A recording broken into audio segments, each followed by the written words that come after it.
Acompáñame a orar. Señor, te damos gracias por tu presencia con nosotros, por la gracia que has derramado sobre cada uno de nosotros, tu bondad expresada en la cruz del Calvario, Señor. Gracias porque nos has juntado para estar contigo estos días. Danos, Señor, de tu gracia, de tu sabiduría para hablar tu palabra, y a mis hermanos entendimiento para entenderla, Señor. Abre nuestros sentidos espirituales y habla a nuestros corazones. Te lo pedimos en el nombre de Jesucristo. Amén. Quiero que abra su Biblia, por favor, en 1 Corintios 13, 11. 1 Corintios 13, 11. Bueno, nuestra conferencia se titula Camino a la Madurez. Qué buen tema, ¿eh? Camino a la Madurez. Y vamos a leer 1 Corintios 13, 11. El primer tema que voy a compartir van a ser 5 temas. Este lo he titulado Caminando hacia la Madurez.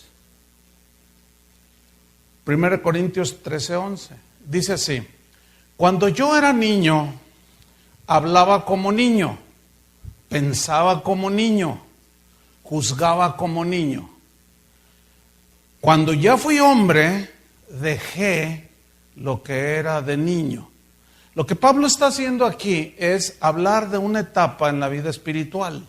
El contexto es acerca del uso de los dones espirituales, pero yo tomo el versículo porque los corintios enfatizaban más los dones espirituales que la madurez espiritual. Y Pablo quiere poner en orden el desorden de los corintios, ¿sí? El mensaje del cristianismo de hoy, que se predica el día de hoy, está enfocado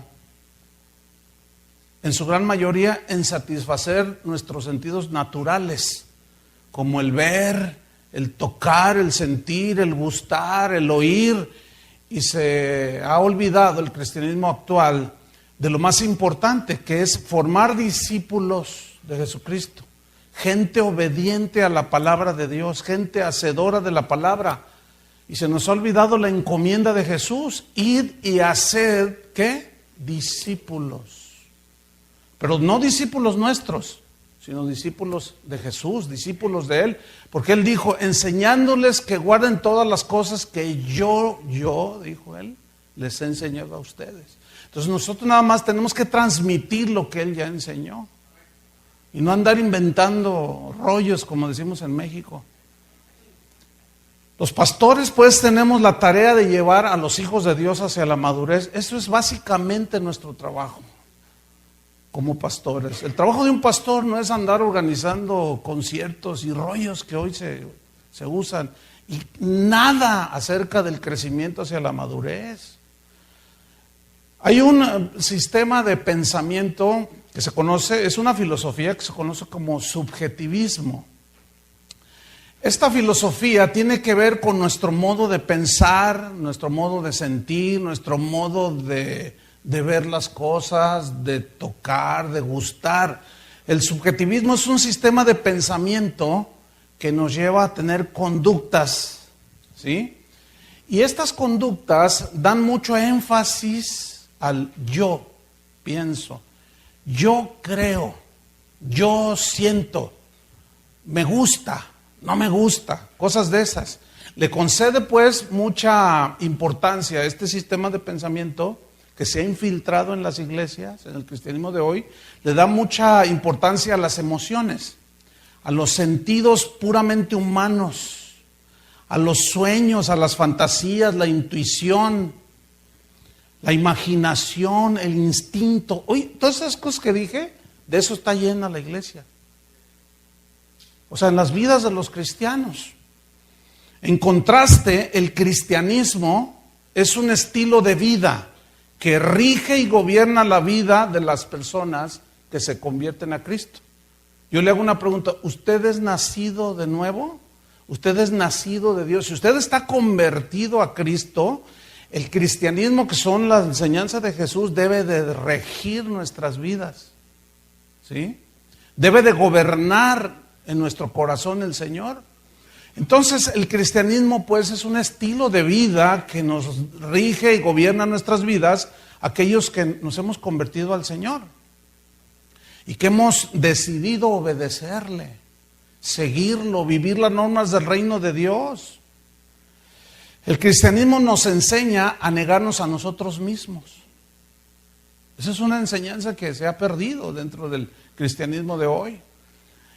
Y el cristianismo no nos da la opción a guiarnos por nuestros anhelos, por nuestros deseos, sueños, emociones, ni gustos personales, absolutamente nada de eso. El cristianismo pues no es una religión que enfatiza sentir cosas bonitas. No, ese no es el cristianismo de la Biblia, ni siquiera ver cosas maravillosas y portentosas, aunque Dios a veces hace milagros, ¿cierto?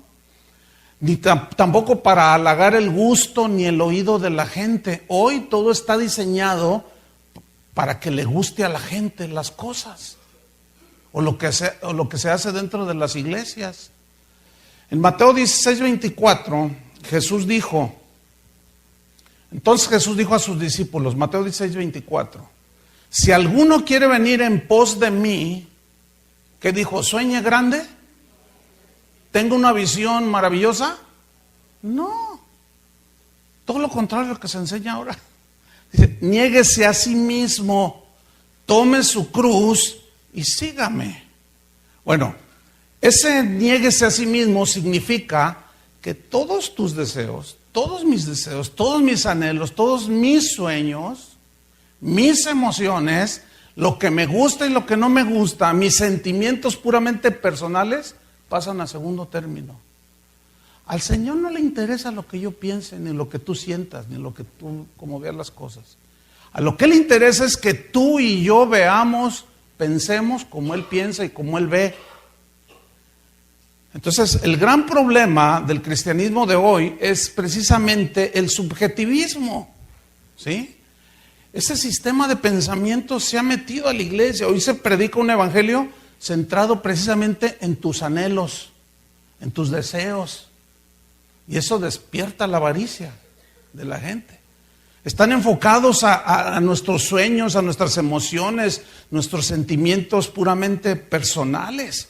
Entonces vemos que los cristianos de hoy, en general, pues sus vidas, las reuniones están llenas de emocionalismo, de sentimentalismo.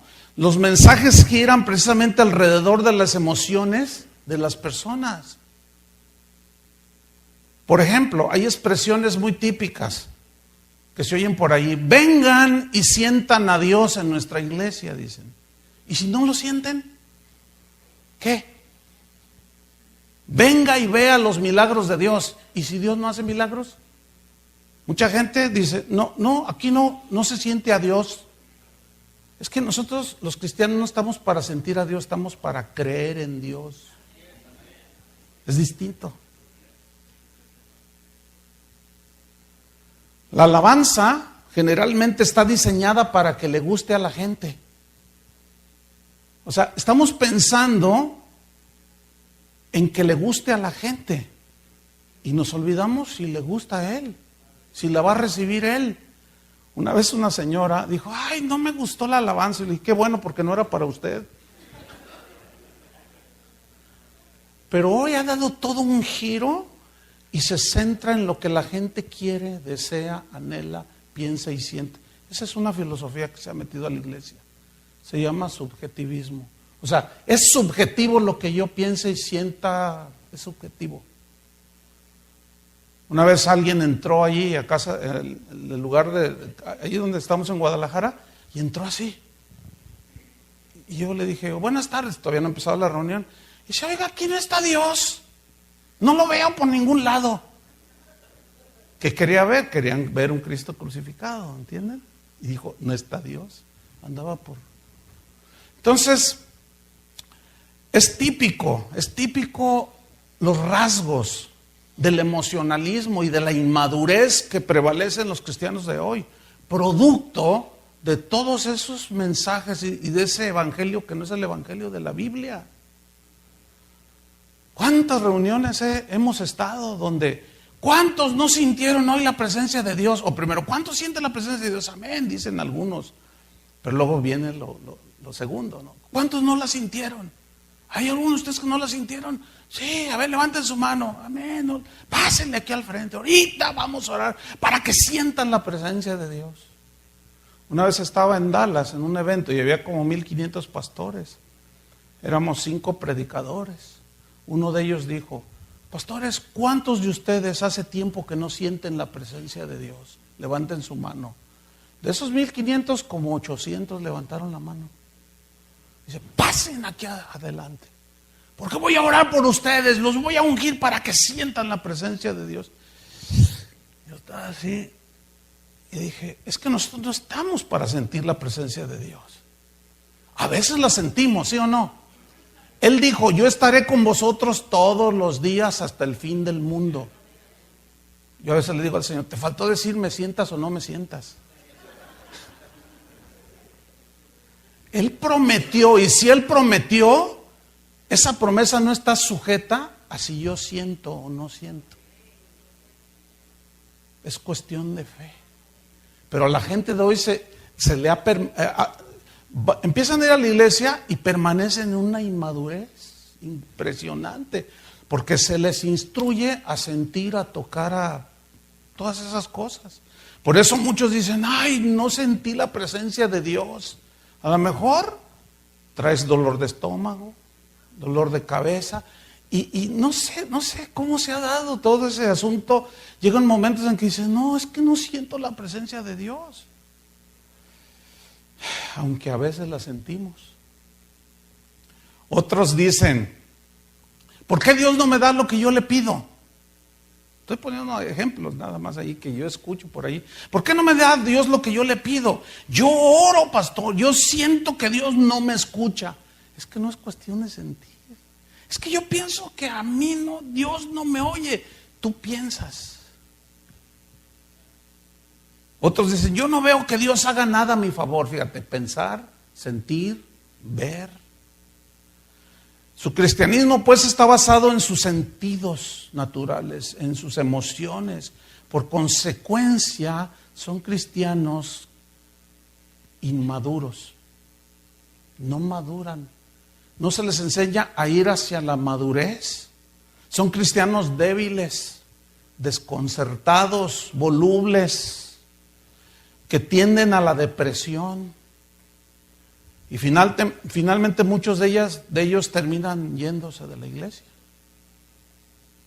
Se sienten defraudados. Simplemente porque sus emociones, sus necesidades, sus sentimientos, sus deseos y sueños no fueron satisfechos. Así están las cosas. ¿Ha oído el típico? Yo le llamo el típico: no me nace hacerlo. La Biblia dice: perdona al que te ofende. Así dice, ¿no? Y luego nosotros salimos con que: no, es que no me nace. ¿Cómo que no te nace? Yo me acuerdo cuando todas estas cosas las empezaba a ver a través de los años, y cómo la gente permanecía en una inmadurez. No, es que no siento hacerlo, no me nace perdonar, no siento hacerlo. Y si yo lo hago, fíjense cómo razonan. Dicen: no, si yo hago algo, por ejemplo, como perdonar o etcétera, y no me nace hacerlo, entonces soy un hipócrita. Muchos están confundiendo la obediencia con la hipocresía. O sea que cuando Abraham iba a sacrificar a su hijo, ¿ustedes creen que le nacía? Entonces fue un hipócrita porque obedeció. ¿Ven? Cuando yo era niño, dijo Pablo, hablaba como niño, pensaba como niño, juzgaba como niño, pero no me quedé como un niño. Cuando fui hombre, dejé las cosas de niños. O sea, cuando maduré, crecí, dejé de pensar como un niño. Podemos tener a un hombre de 40 años con un bigote así, su sombrero mexicano, pero emocionalmente ser inmaduro, tener reacciones. ¡Ah! O sea, totalmente fuera de un niño. ¿Cómo son los niños? Son volubles, inestables. Mamá, dame de cenar. Así, ¿qué quieres? Quiero un hot dog. Este te lo preparo. Y aquí está. No, mejor quiero una hamburguesa. Ay, hijo, pero no, aquí no es un restaurante. No, yo quiero una hamburguesa. Y ahí va la mamá. No, mejor quiero un hot cake. Así son los niños de volubles. Pero imagínate ese niño cuando tiene 30 años y todavía ya casado. Oye, hazme unos huevos fritos así, con salsa mexicana. Y luego ya te los trae. No, ¿sabes qué? Mejor no quiero esto. Y todavía se enoja y ofende a los... Es pura inmadurez. Pues espiritualmente se refleja de la misma manera. Entonces muchos confunden la obediencia con la hipocresía. No, hermano, ¿todo por qué? Porque no se ha entendido que la palabra de Dios es para ser obedecida. Los mandamientos de Dios no son para molestarnos, no son para hacernos pasarla mal, sino precisamente para bendecirnos. El problema está que nosotros deducimos erróneamente que vamos a obedecer la palabra cuando sentimos cosas bonitas. Eso es inmadurez, hermanos. Y todos debemos ir hacia la madurez. ¿Cuántos quieren ir hacia la madurez? Tenemos que ir hacia la madurez, hermanos. No nos podemos quedar a pensar como niños ni a juzgar como niños. Tenemos que ir hacia la madurez. Entonces la obediencia a Dios no contempla nuestros sentidos y emociones como requisitos para obedecerlo. No son contemplados. Dios nunca ha dicho en su palabra, si sientes hacerlo, hazlo. Si no, pues hasta que te nazca. No dice eso la Biblia. La Biblia no trae frases como obedéceme hasta que te nazca en tu corazón. Si hacemos así un panorama rápido de todos los hombres y mujeres en la Biblia, yo me encontré con una cosa. No hay un solo texto, ni una sola historia bíblica donde Dios le dijera ni a Noé, ni a Abraham, ni a Moisés, ni a ninguno, que el Señor le dijera, ¿qué quieres hacer para mí? No hay un solo caso. Sueña en grande lo que quieras hacer para mí. No se van a encontrar una sola escritura. Dios simplemente daba las órdenes. Noé, constrúyete un arca de tales medidas, de tal madera, y hazle así, y hazle así. Y Noé lo dice en Génesis, y lo hizo tal como el Señor le dijo. No le dijo, ¿por qué mejor no armamos un concierto y llamamos a la gente así para... ¿Por qué no hacemos eso? No. Dios no les pidió su opinión. A Dios no le importa lo que yo opine, cómo se deban hacer las cosas. Y tampoco lo que tú pienses. Hace años que dejé de aportar mi gran inteligencia. Porque luego a veces nos sentimos como Job, ¿no? ¿Se acuerdan cuando Job llegó un momento en que, bueno, hoy Señor, y empezó a cuestionar a Dios, le dijo, ok, y Dios lo puso en paz rápido. Le dijo, ok, siéntate. Yo te preguntaré y tú me responderás. Bien. Entonces, ¿dónde estabas tú cuando yo fundaba la tierra? No, bueno, entonces cállate la boca. ¿Cómo te pones a contender con el que todo lo hizo bien?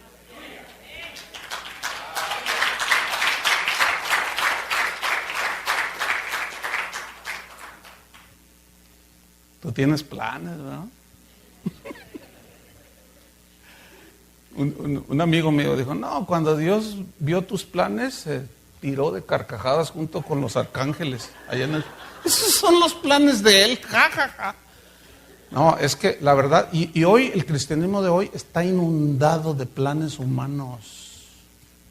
Hemos hecho a un lado la palabra de Dios, hermanos, y a Dios. Cuando nosotros hacemos a un lado la palabra de Dios, estamos haciendo a un lado a Dios. Increíble, pero así es. Dios nunca le pidió una opinión a Moisés. Ve y hazte el tabernáculo. Le dijo los colores de las cortinas, las pieles, los utensilios, todo lo diseñó el Señor. Y dice que Moisés hizo todo conforme al modelo. Ya está todo dicho, hermano.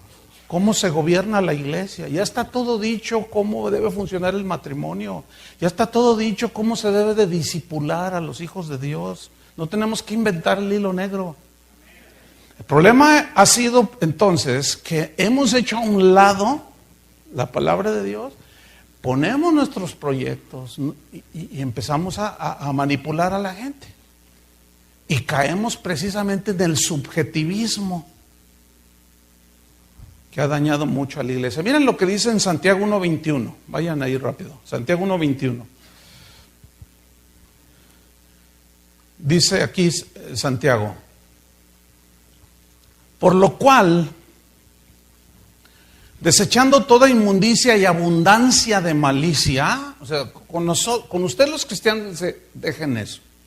Recibid, pongan atención, recibid con mansedumbre, ¿qué?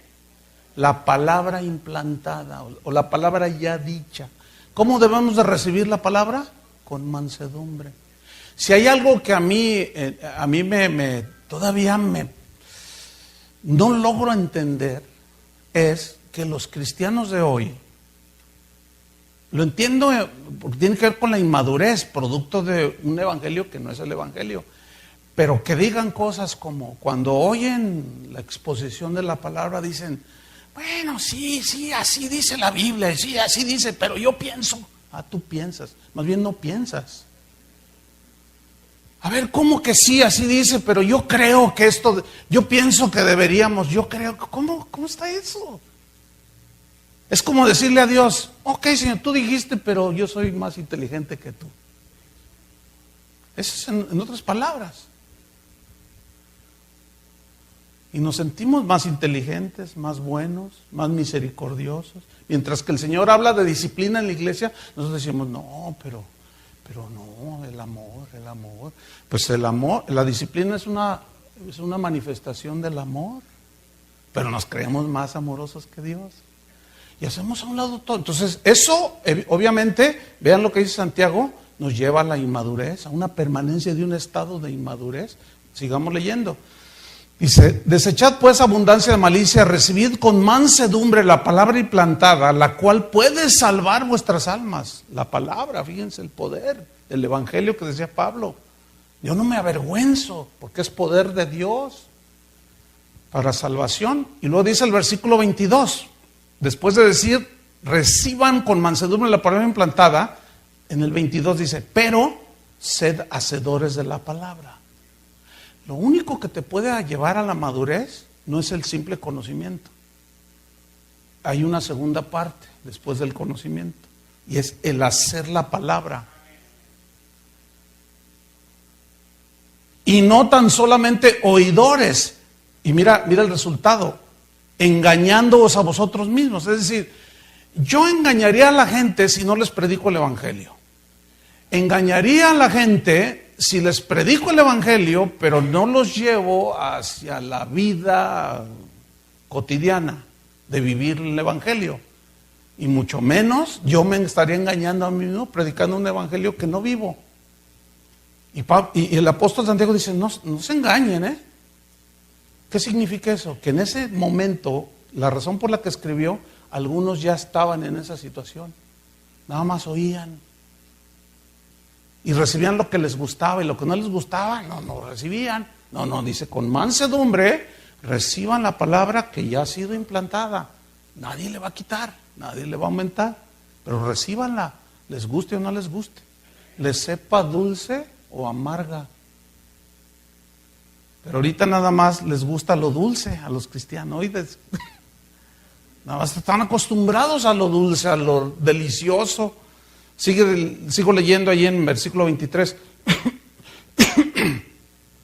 Dice, porque si alguno es oidor de la palabra, pero no hacedor de ella, este es semejante al hombre que considera en un espejo su rostro natural, porque él se considera a sí mismo, o sea, se mira y se va, y luego se olvida cómo era. Mas el que mira atentamente en la perfecta ley, la de la libertad, y persevera en ella, no siendo oidor olvidadizo, sino que hacedor de la obra, o sea, de lo que dice la palabra, este será bienaventurado en lo que hace. Pablo le dijo a los corintios, en 2 de Corintios 5:7, dijo algo muy importante. Él dijo, porque por fe andamos, no por vista. Ahora, la fe es del Espíritu, ¿cierto? Y dice Pablo, por fe andamos.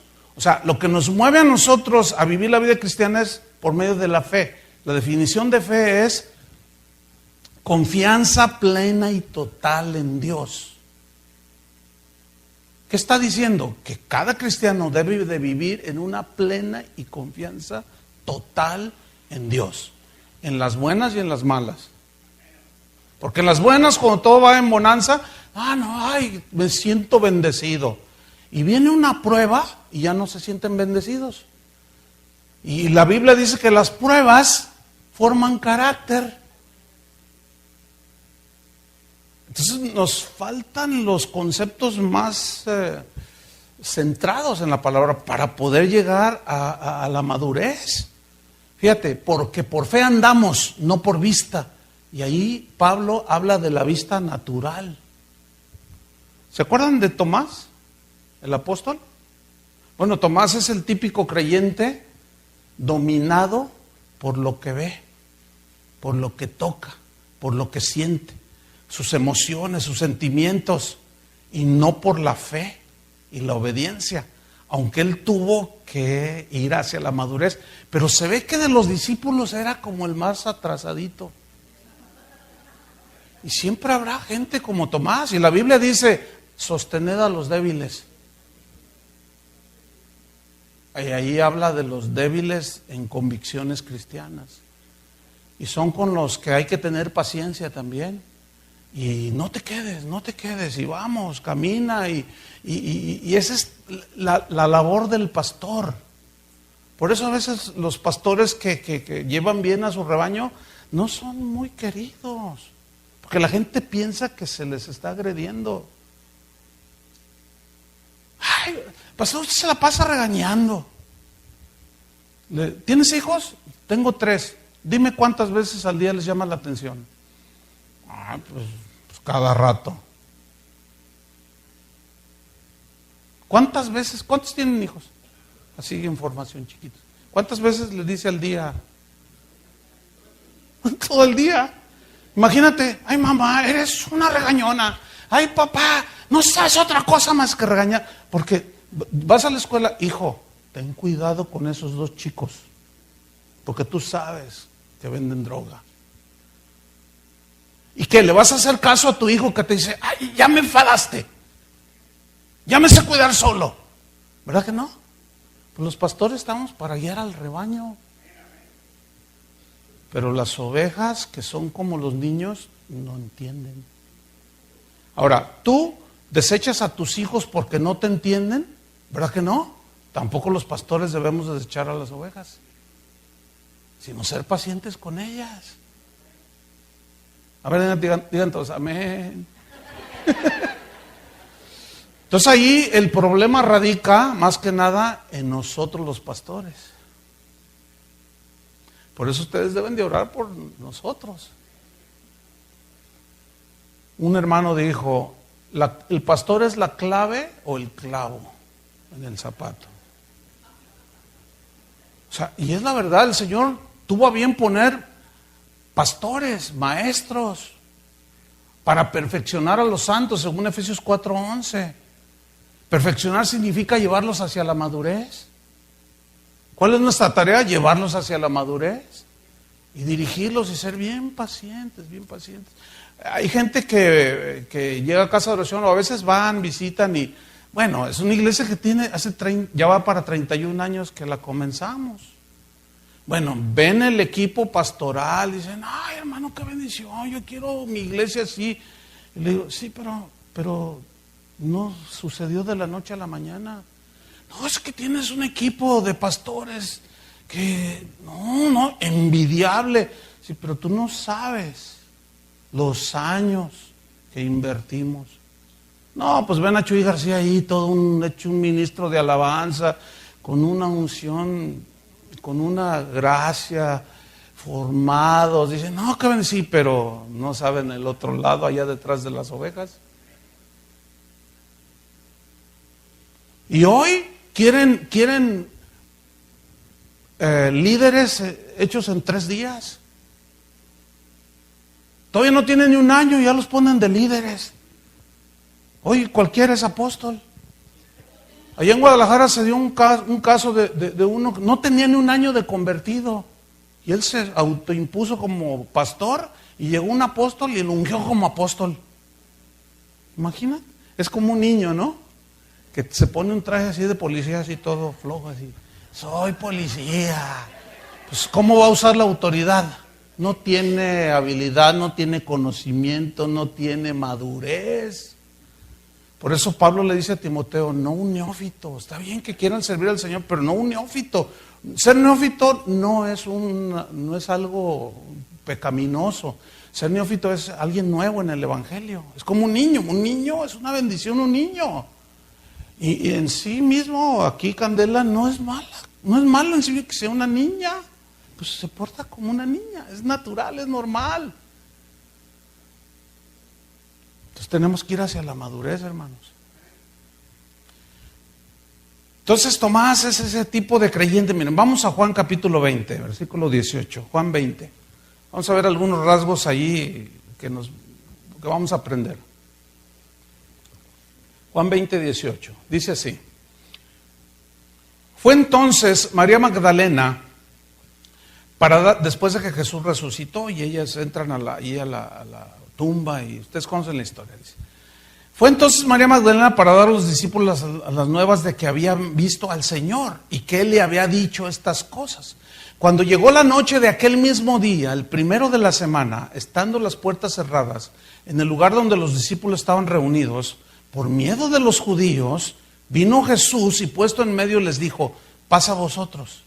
Y cuando les hubo dicho esto, les mostró las manos y el costado. Y los discípulos se regocijaron viendo al Señor. ¿Se acuerdan que ellos estaban tristes?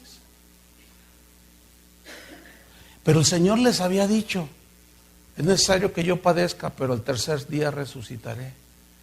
Pero cuando lo vieron morir en la cruz, dijeron, aquí se acabó todo. Hasta Pedro dijo, vámonos a pescar otra vez. Esa es la tendencia humana, a ver para creer. Hasta hay un programa así de noticias, ver para creer.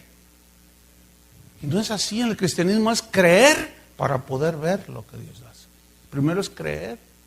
Entonces dice en el versículo 24, pero Tomás, uno de los 12, llamado Dídimo, no estaba con ellos cuando Jesús vino. Y le dijeron, pues los otros discípulos, al Señor hemos visto, le dicen a Tomás. Fíjate, ¿el Señor hemos qué? Visto. Vista natural. Él les dijo, si no viere en sus manos la señal de los clavos y metiere mi dedo, fíjese, ver, tocar. ¿Lo está captando? Ver, tocar. En el lugar de los clavos y metiere mi mano, siguió insistiendo en tocar para sentir, ¿sí? No creeré, dijo. No creeré. Versículo 26. 8 días después, estaban otra vez sus discípulos dentro y con ellos Tomás. Llegó Jesús estando las puertas cerradas. Y se imaginan esa escena, todo cerrado y entró con la puerta cerrada, porque su cuerpo ya era glorificado. Y le dice, y se puso en medio y les dijo, pasa vosotros. ¿Por qué les dijo pasa vosotros? Porque aún así seguían inquietos. ¿Sabes? Nosotros tenemos que permanecer en la paz de Dios. Porque Jesús dijo, mi paz os dejo, mi paz os doy. Miren, y les quiero decir algo así rápido. No hagas nada si no tienes la paz de Dios. Por eso hay muchas precipitaciones. Desde casarte hasta hacer un negocio. Si no hay paz de Dios, no hagan nada si no tienen la paz de Dios. Por eso Pablo dice, y la paz de Dios que gobierna vuestros corazones. Esa palabra gobernar en el griego es una palabra de donde se deriva la palabra para nosotros conocida que es árbitro. ¿Qué es un árbitro? Es el que está ahí en un juego, ¿no es cierto? Y cuando alguien infringe las leyes, violenta, por ejemplo, si es un partido de fútbol, de soccer, y uno le mete la mano, las reglas del fútbol soccer prohíben meter las manos. Entonces el árbitro te ve y te pita, ¿no? Y te penaliza. Fíjense qué interesante. Cuando violamos las leyes de Dios, los principios de Dios, la paz de Dios debe gobernar porque es como el árbitro. Y detiene todo. No hagas nada si no tienes la paz de Dios. Hay mucha gente que me manda a correr, pastor, yo estoy comprometido, me faltan 3 días para que se den, pero no, es que no te cases. No, pero ves que las presiones y ya está todo hecho. Y nos metemos en muchos problemas. Entonces Jesús les dice, pasa a vosotros. Necesitan tranquilizarse. Pero ahí estaba el inquieto Tomás, el dudoso, y fíjense lo que dice en el 27. Luego dijo a Tomás, fíjense, se dirigió hacia Tomás y le dijo, pon aquí tu dedo. Se siente. Y el otro va y le pone el dedo, ¿no? Dice, y mira mis manos. Acerca tu mano y métela en mi costado. No seas incrédulo, sino creyente. Entonces Tomás respondió y dijo, Señor mío y Dios mío, dice. Jesús le dijo, porque me has visto, Tomás, creíste. Bienaventurados los que no vieron y creyeron. Entonces, fíjate bien, si yo no siento nada, si yo no siento la presencia de Dios, pero sé por la fe que Él está ahí a mi lado en mi prueba, en mi dolor, eso es lo que el Señor, ese es el signo de madurez, un signo de madurez. ¿Entienden? El problema, me vuelvo al principio, está en el evangelio que se está predicando. Venga a ver, venga ahorita, vamos a orar por usted y ¡paz! Te dan un golpe aquí. Pero hay unos casi como que no pasa nada y por más que te empujan y no, este está endemoniado, sáquenle para allá, sáquenle el demonio y luego me lo traen. No resistas al Señor, siente su presencia. Una vez estaba yo predicando, jamás he vuelto a ese lugar a predicar por el pastor, no por las ovejas. Porque al final de la predicación, una iglesia ahí en México, se me acercó una ancianita, como de unos 850 años. No estaba, pero ancianita. Me dice, pastor, me dice. Entonces yo le dije, hola abuelita. Yo les digo así con mucho respeto a las ancianas en mi congregación, les digo abuelito o abuelita, abuelita.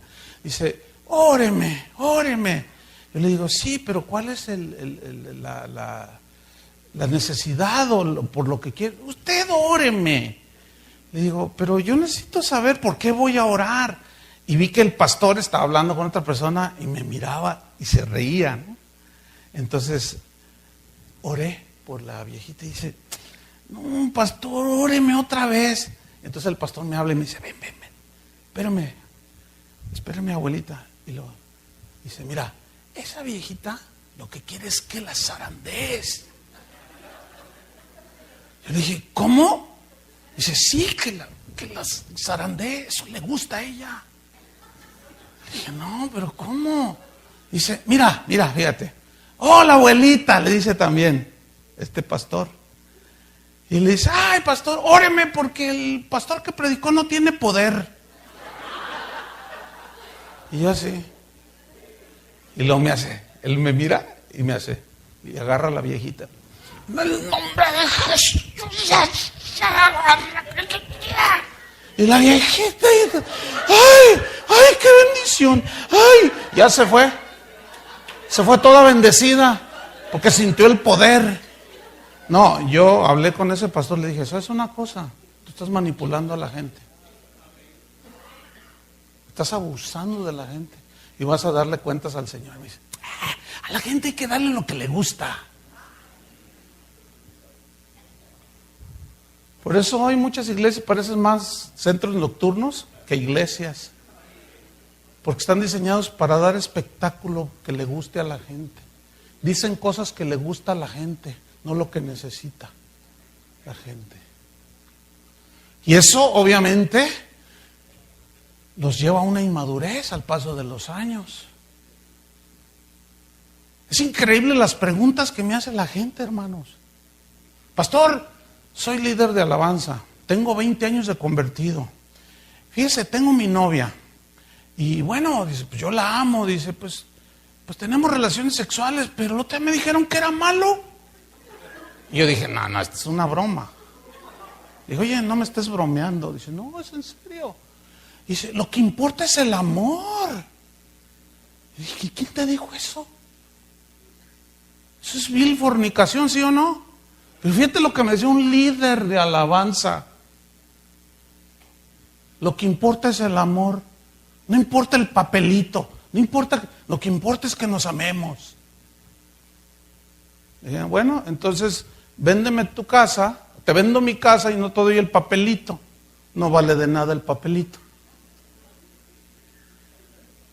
¿Ven?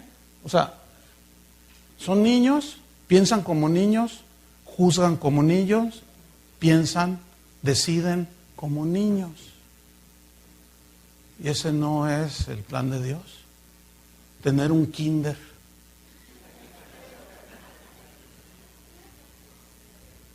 ¿No? Entonces el Señor le dice a Tomás, tú creíste porque me viste, Tomás. Porque si no me hubieras visto, no hubieras creído. Si no me hubieras tocado, si no hubieras sentido nada, no hubieras creído. Pero más bienaventurados los que no vieron y creyeron. Mire, le voy a decir algo. Yo no necesito ver un milagro para creer en Dios. Yo no necesito sentirlo para confiar en Él. No necesitamos verlo, sentirlo, palparlo aún. Como decía yo oí un predicador que dijo, uno de mis oraciones que le pido al Señor es ver un ángel. Yo le dije, oye, ten mucho cuidado porque hay de los dos bandos. Al rato no vaya a ser que empieces a invocar ángeles y se te aparezca Moroni. Y se te aparezca, hay un montón de ángeles caídos. No, es que yo me imagino cálmate. Miren, ese pastor, porque era un pastor, ya no está en los caminos de Dios. Entonces, yo cuando lo oía predicar, eran enseñanzas cargadas de sensualidad. La sensualidad no tiene que ver con la sexualidad, netamente. Se ha mal relacionado. La sensualidad esto lo tiene que ver con los sentidos naturales, ver, tocar, palpar, gustar. Esa es la sensualidad. Ustedes se fijan, el mundo está envuelto en la sensualidad. Todo lo que anuncian en la televisión, toda la mercadotecnia está dirigida al sentir, tocar, ver, gustar, ¿sí o no? Desgraciadamente todo eso se metió a la iglesia y ha impedido el crecimiento. Entonces noten en esta historia que Jesús le está dando más importancia a la fe que a los sentidos naturales. ¿Lo captan? Es lo más importante. Abraham, es llamado el padre de la fe. Pero vamos a ver brevemente, abran su Biblia ahí en Hebreos 11:8. Vamos a ver cómo Abraham, obró distinto a Tomás. La vida de Abraham era dominada por la fe y por la obediencia. Hebreos 11:8. ¿Qué historia? Porque Abraham fue llamado de Ur de los Caldeos, él era un pagano. Dios se le reveló a él y le creyó a Dios. Es una historia realmente aleccionadora, porque Abraham no tenía iglesia, no tenía pastor, pero tenía una relación con el Señor. Y le creyó. Fíjense lo que dice Hebreos 11:8. Dice, por la fe Abraham, siendo llamado, ¿cuál era el llamamiento? Sal de tu tierra y tu parentela. ¿A dónde? A la tierra que yo te mostraré. Mira lo que dice. Siendo llamado, obedeció para salir al lugar que había de recibir como herencia. Ahora, yo quiero enfatizar la siguiente frase. Y salió sin saber a dónde iba. Eso es totalmente contrario a lo humano, ¿a poco no? Y hoy cuando yo he estado en muchas conferencias de misiones, y no, mándenlos para que reconozcan la tierra, dicen, tipo los espías, ¿no? Nada más que ellos no eran misioneros, ellos iban a poseer la tierra. Y entonces alegorizan todo, pero no aplica allí eso. Y aquí con Abraham era, obedéceme. Y él salió y llega con Sara, vámonos, ¿a dónde? No sé, ¿te imaginas? ¿Tú crees que él sentía bonito? Fíjense que a mí me pasó, no semejante cuando Dios me llamó. Pues ya estaba yo ministrando en la iglesia donde había nacido y Dios me habló para iniciar lo que hoy es casa de oración. Entonces yo fui con el pastor decía, ¿y a dónde vas a ir? Le digo, no sé. Me dice, no, eso no es de Dios, eso no es bíblico. Y le dije, no, mire Abraham. Y dice, bueno, el domingo oramos por ti, me dice, y tu esposa. Entonces cuando ya oran por nosotros, da la noticia de que pues Dios nos estaba enviando. Fíjense cómo, con qué tono dijo, pues Dios les dijo que iban a levantar una obra y no saben ni en dónde. Yo nomás así, no, pues ¿qué decías? Yo simplemente estaba obedeciendo. Salí sin saber a dónde iba. Yo le dije al Señor, sí, yo me voy a donde me digas. Oran por nosotros y todavía no sé a dónde. Nos fuimos a orar mi esposa y yo 3 días, ayuno y oración para que Dios nos mostrara dónde. Nos prestaron una casa junto a un lago, Chapala, los que conocen. Y yo le dije a mi esposa, tú métete a ese cuarto y yo me voy a meter a este. No vamos a salir hasta que Dios nos diga, y tiene que coincidir. Yo tenía 20 minutos orando cuando Dios me dijo en dónde y con quiénes. Y yo salgo y ella sale del cuarto y nos miramos así. ¿Ya te habló el Señor? Ya me habló. ¿A dónde? Tú dime. No, tú primero. No, tú eres la cabeza del hogar, me dice. Yo te sigo a ti. Entonces los dos dijimos al mismo tiempo, en tal lugar. No, fue tremendo eso. No se tardó. Bueno, así quiso Dios. Le dije, ¿sabes qué? Vámonos al pozole. Pues ya sabemos, vámonos a cenar tacos. Pero esto fue toda una aventura de fe. Ahora, humanamente se siente inseguridad. Y más cuando dice, bueno, te vamos a apoyar. Y luego recoge una ofrenda y no la da. Se la quedó. Y me dice, bueno, si Dios te llamó, que te sostenga Él. A ver si es cierto que Dios te llamó. ¿Saben que desde eso hace casi 31 años no he vuelto a ver al que fue mi pastor? Pero él vive en los Estados Unidos, en San Diego. Pero me han dicho gente, dice, oye, ¿qué es? ¿Tú conoces a fulano? Sí, claro, ¿cómo no? Dice, mira, te voy a decir, dice, fui a una conferencia y él era el orador. Y él se presenta así. Dice, hermanos, vamos a tener estas pláticas. Bueno, antes, ¿conocen a Chuy Olivares? ¿Han oído a Chuy Olivares? Entonces, sí, pues internet, no, sí lo conocemos.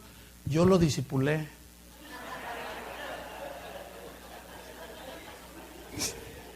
¿De veras? Dice. Y da. Miren, no recuerdo, hermanos. Porque él no fue el que me discipuló, y era el pastor. A mí me discipuló otro hombre que ahorita tiene 98 años. Es un misionero americano. Se llama el hermano Pablo Hunter. 98 años tiene. Él fue el que me discipuló. Pero fíjate, tuve que dar un paso de fe, ¿entienden? A Dios no le interesaba si yo me sentía bien o no. Y yo ya medio captaba el principio y salimos. Entonces, volviendo allí, Hebreos 11:8. Por la fe Abraham, siendo llamado, obedeció para salir al lugar que había de recibir como herencia y salió sin saber a dónde iba. Ahora vamos a Romanos 4:18. Porque aquí Pablo en Romanos 4:18 menciona algunas circunstancias de ese llamado y está muy interesante. Ponga atención. Dice Romanos 4:18, dice en cuanto al llamado de Abraham, dice que él creyó, o sea, Abraham, él creyó, perdón, en esperanza contra esperanza para llegar a ser padre de muchas gentes, conforme a lo que se le había dicho, así será tu descendencia. Ahora, ¿qué significa que Abraham creyó en esperanza contra esperanza? Pongan atención. Significa que él creyó lo que Dios le estaba diciendo, de que de él iban a ser una nación muy numerosa como las estrellas del cielo y la arena del mar. Y él creyó en la esperanza que le estaba dando la promesa de Dios contra la esperanza natural. Porque no había ninguna. ¿Por qué? Porque era un ancianito. Ya no podía tener hijos. Y luego miraba a Sara, anciana y estéril. Eso significa, él creyó en la esperanza que le daba la promesa de Dios contra la esperanza natural. Es decir, él no hizo lo que comúnmente hacemos los cristianos de hoy. Vemos, tocamos, sentimos. Él no veía nada más que por la fe.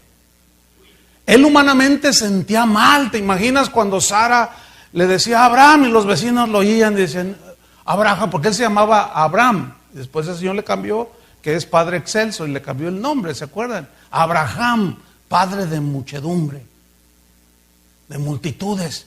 Entonces la viejita, Abraham, y imagínense los vecinos, no saben, le dice padre de muchas gentes, pobrecitos, se quedaron traumados. Hay que mandarlos al psicólogo para que los terapeen, porque mira, le está llamando padre de muchas gentes. ¿Sabes qué? Esa circunstancia ellos no lo tomaron en cuenta. ¿Cómo maduraron? Bueno, tardó Dios 25 años en responderles la promesa, pero ellos se mantuvieron. A la mitad del camino, a los 10 años, tuvieron el tropiezo aquel. ¿Se acuerda de Agar? O sea, su aportación, su plan. Quisieron reacomodar el plan de Dios y lo único que quisieron fue meter la pata. ¿Se entiende eso, no? Y Dios dijo, no necesito tus ayuditas, Abraham. Échala a la sierva con su hijo, porque no va a heredar. Todo aquello que proviene de la carne es desechado por Dios, hermanos. Aunque suene bien. Ay, hermanos, ahí a veces los pastores, híjole, nos pintamos solos. Ahí les va una. Hermanos, y empiezo a llorar. Dios me dio una visión grande. Y todos, ay, Dios le dijo, ay, hermano, ¿qué será la visión? Que le construyamos un auditorio de $100 millones. ¿Tú crees que Dios está interesado en enfatizar, que se enfatice en los templos o en las construcciones hechas de manos? ¿O en los templos vivos? Claro, necesitamos lugares, pero nunca será el énfasis de Dios. Los discípulos le presumieron a Jesús, mira el templo, dijo, este se va a caer en 3 días. Ellos estaban orgullosos de eso. Y hoy es una competencia, ven quién tiene el templo más suntuoso, a ver quién tiene la alfombra persa más cara, a ver quién tiene el piano más impresionante. Y hay una competencia vergonzosa. Obviamente para lograr eso se necesita ¿qué? Dinero. Y ahí es donde entra la manipulación a la gente. Pero ¿cómo la manipulan? ¿Qué manipulan? Sus emociones. Aquí hay 10 de a 10,000. Y sé quiénes son. Y si no levantan la mano y pasan, yo los voy a avergonzar, dice el Señor. Entonces tú tienes tus ahorritos abajo del colchón y justamente tienes 15, 10 y dices, soy yo, ¿verdad, Señor? Soy. No, Señor. Ya pasan así. Yo. Vamos. Y cada rato están ahí. Todo para lograr su sueño carnal.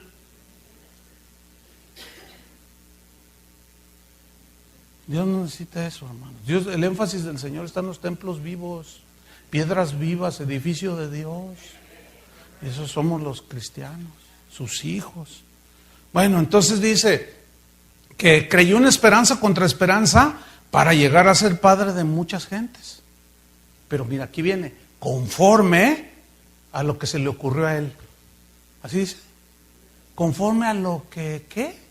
Se le había dicho. Así será tu descendencia, o sea, como las estrellas del cielo. Fíjate el versículo 19. Y dice, no se debilitó en la fe es del Espíritu, al considerar su cuerpo, los sentidos naturales, las circunstancias a su alrededor. No se debilitó en la fe, al ver su cuerpo, que estaba ya como muerto, siendo de casi 100 años. O la esterilidad de la matriz de Sara, no se debilitó, aunque se miraba al espejo y decía, no, yo ya, ni fu ni fa. Y Sarita, no, menos, y la pobre nunca tuvo hijos. Y en lugar de mirar a su alrededor y de tocar y de sentir en la humanidad, él creyó.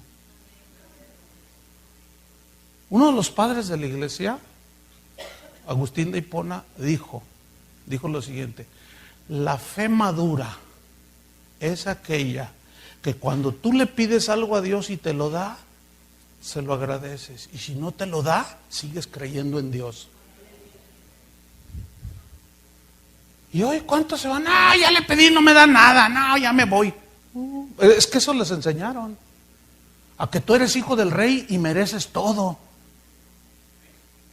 ¿Sabes qué es lo que merecemos? Que nos apedreen.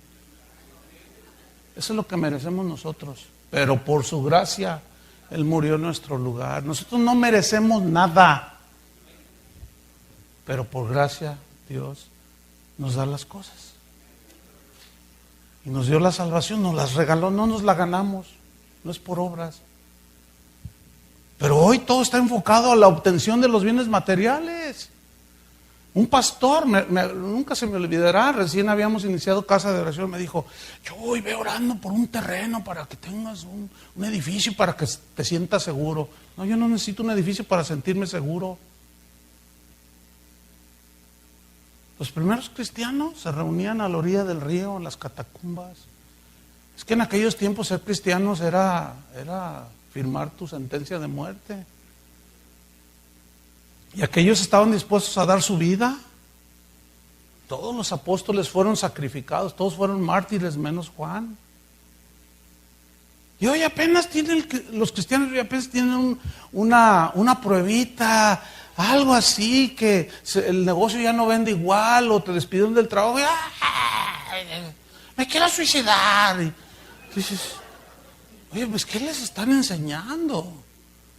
¿Dónde está la fe? Es que no veo, es que siento que Dios... qué lección la de Abraham, ¿a poco no? Y era un hombre como tú y como yo, Versículo 20, 4:20. Tampoco dudó, dice, por incredulidad de la promesa de Dios. O sea, no dudaba de Dios. Él tenía un concepto de Dios tan profundo que decía, si Dios lo prometió, Él lo va a cumplir. El problema de hoy es que te dicen, ponle la Biblia al Señor, aquí están sus promesas. Dice, y dile a Dios, tú estás obligado a cumplir tus promesas. Y dile a Dios, y ahí están los cristianos, te doy una semana, te doy 3 días para que me contestes. ¿Ah?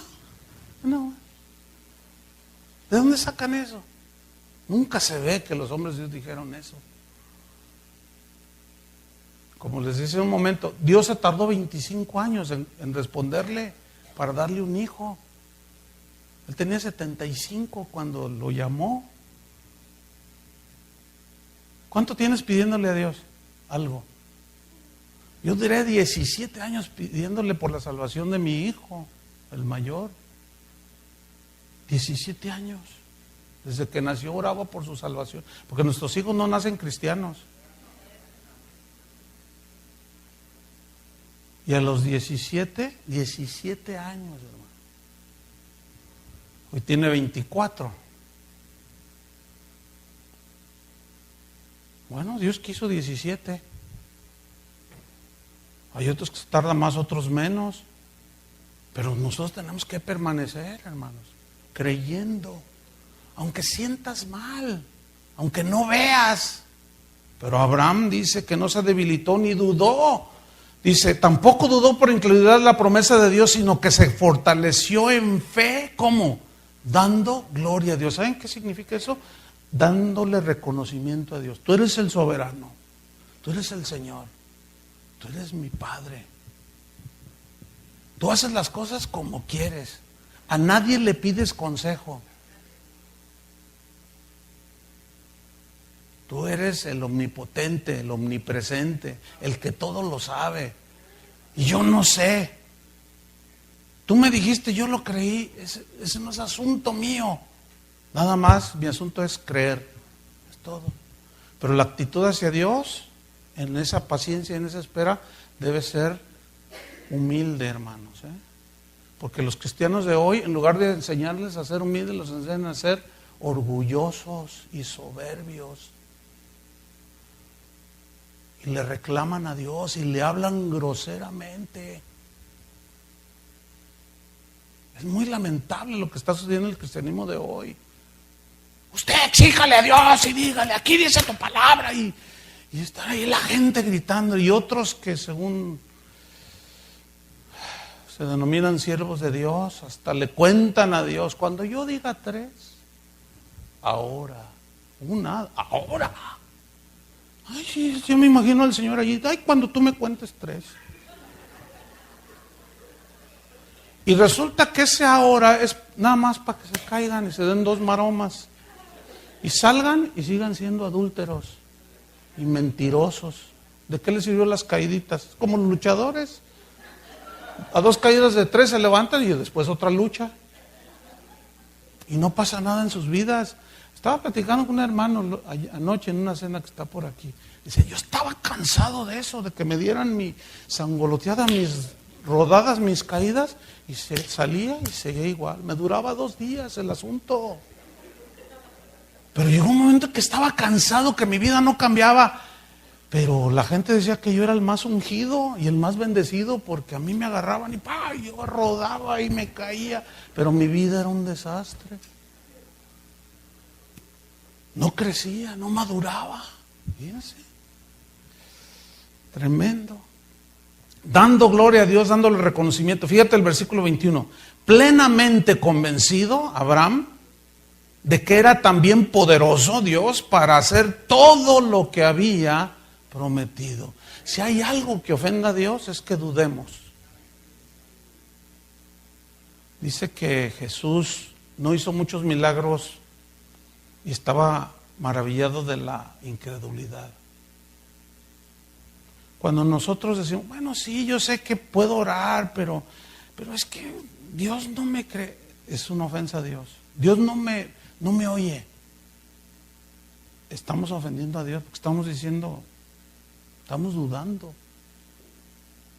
Entonces, estamos llegando a la conclusión de que la vida del cristiano es una vida de fe. Ahora, viene el hijo de Abraham, nace Isaac finalmente. Y un día a Dios se le ocurre probar a Abraham.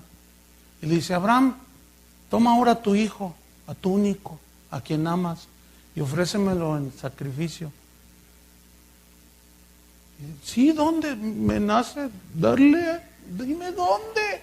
Ay, qué bendición, me siento tan bendecido, Señor, de que te sacrifique a mi hijo. ¿Ustedes creen que así se sentía Abraham?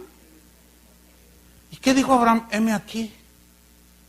Bueno, ahora toma a tu hijo, llévalo al monte que yo te diré. Todavía no sabía dónde.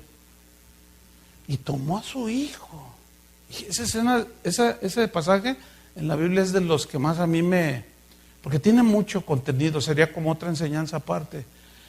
Porque habla de Jesús, habla de la resurrección, habla de que él creyó que Dios se lo iba a regresar, porque era imposible que Dios no se lo regresara, porque entonces ¿de dónde iba a venir la descendencia que era Jesús?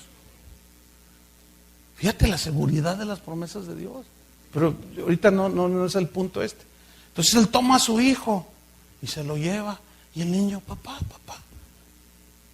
¿dónde está él? Aquí está todo, pero ¿dónde está el animalito? Dice, Dios proveerá, decía. Yo me lo imagino, no dice la Biblia, pero yo me imagino que él caminaba y llorando. Así como, en mi mente natural no entiendo por qué está pasando esto. Pero Abraham nos enseñó algo que Pablo lo plasmó en el Nuevo Testamento, que es que los que aman a Dios, todas las cosas les ayudan para bien.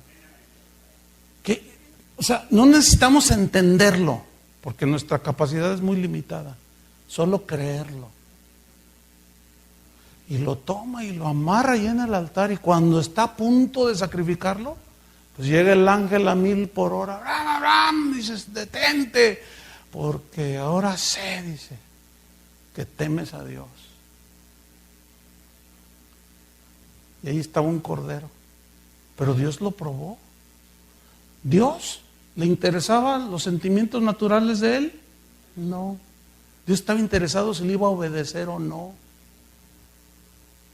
Abraham había madurado para llegar a ser el padre de la fe. Qué tremendo, ¿no? Pues con nosotros no será diferente, hermanos. Dios nos quiere llevar hacia la madurez. ¿Entienden? Y va a permitir cosas en nuestras vidas para madurarnos.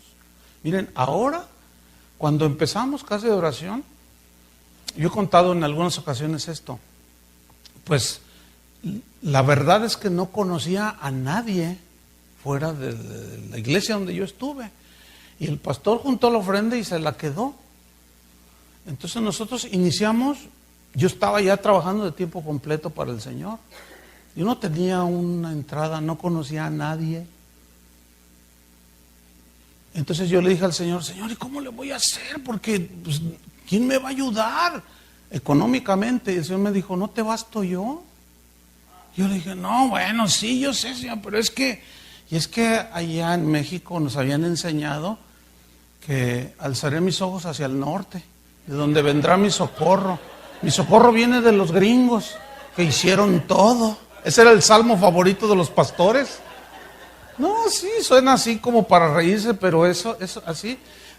Todavía hay pastores que me dicen, no, tú recibes miles de dólares de Estados Unidos. Jamás, porque el Señor me dijo, quiero que hagas un trato conmigo. Nunca le pidas nada a nadie. Todo lo que necesites, pídemelo a mí. Yo soy suficiente. Bueno, el problema no estaba en Dios. El problema podía surgir o surge en nosotros. Como no me quedó otra, porque no conocía a nadie. Porque a veces nosotros, sí, yo confío en ti, es que me vas a suplir. Luego, oye, compadre, préstame $1000. Entonces, no estás dejando que Dios obre. No estás conociendo al Dios que todo lo provee cuando estás en necesidad, porque pues vas y pides el crédito. Y aquí es re fácil. Entonces ya no estás dejando que Dios te muestre. ¿Me expliqué? Entonces le dije, ok, Señor, está bien. Cuando yo necesite algo, voy contigo. Y así fue. Y una experiencia hace 10 años, empezó a crecer. Necesitamos un auditorio más grande y fuimos a ver un terreno.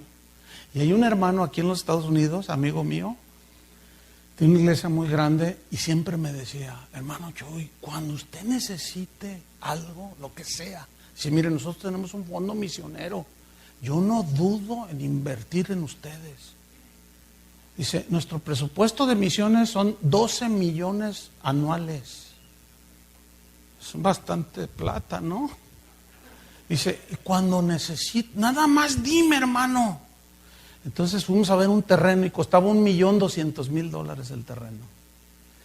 Y dice, pero ¿cómo le vamos a hacer? Y no, pues vamos a pedirle al Señor. Yo dije, no, pues vamos a pedirle al Señor. Y luego dije, me acordé de mi amigo. Qué vergüenza, me da vergüenza contarlo. No, de verdad, me acordé de mi amigo. Pues en su congregación en Dallas tiene puros petroleros, imagínate, que son dueños de las compañías petroleras. O sea, es una iglesia muy rica. No, mi amigo, y les digo, fulano de tal, él me ha dicho, no, ahorita le hablo por teléfono. Y siempre que me veía me decía, pero ya era noche, dije, no, ya eran como las 11 de la noche, dije, no, mañana le hablo temprano. Y ya, no, ya está, ese terreno, no, ya está. Entonces a la mañana despierto, me baño, estoy ahí en el espejo, pues peinándome, y así, y el Señor me habla, así es que le vas a ir a pedir a tu amigo. O sea, ¿se te olvidó la promesa? Y me sentí tan mal, tan apenado, tan avergonzado. Señor, perdóname, no. Entonces ya llego a la junta con los pastores de casa de oración. ¿Ya le hablaste al pastor? Le digo, no le voy a hablar. Y ellos sabían la historia. Es que Dios me acaba de recordar el compromiso. Y todos nomás así, Señor, perdónanos. Estábamos bien avergonzados. Esa es la tendencia humana, hermanos. Y no le hablé a mi amigo. Y son 30 años y puedo decir, como dijeron en el Antiguo Testamento, hasta aquí nos ayudó el Señor. Dios es fiel, hermano. Pero tenemos que confiar. Y Dios nos va a llevar para crecer, para madurar. Nos va a llevar por circunstancias. Dios llevó a Israel por el desierto. Era necesario pasar el desierto para entrar a la tierra prometida. Pero esa generación no entró. ¿Por qué? Porque dudaron y se quejaron. Estábamos mejor en Egipto. ¿Cómo iban a estar mejor? O sea, porque no entendían. Y luego iban con Moisés, nos sacaste, nomás para morir en este desierto. Y Moisés decía, yo no, Dios es el que... No, tú, y se le rebelaron. Y luego se va ya al monte y Dios le da las tablas de la ley y dicen, ya desciende, le dice Dios a Moisés, porque tu pueblo se ha corrompido. Y luego baja y Josué dice, ay, oigo voz de guerra. No, es fiesta, le dice. O sea, Josué estaba aprendiendo y oía otras cosas diferentes, ¿no? Dice, voz de guerra, no, Israel se ha corrompido. Entonces descienden y están ahí adorando un ídolo, un becerro de oro. Y le dice, a ver, no, ven para acá. ¿Qué hiciste? No, pues es que te tardaste. Y la gente empezó a decir, no.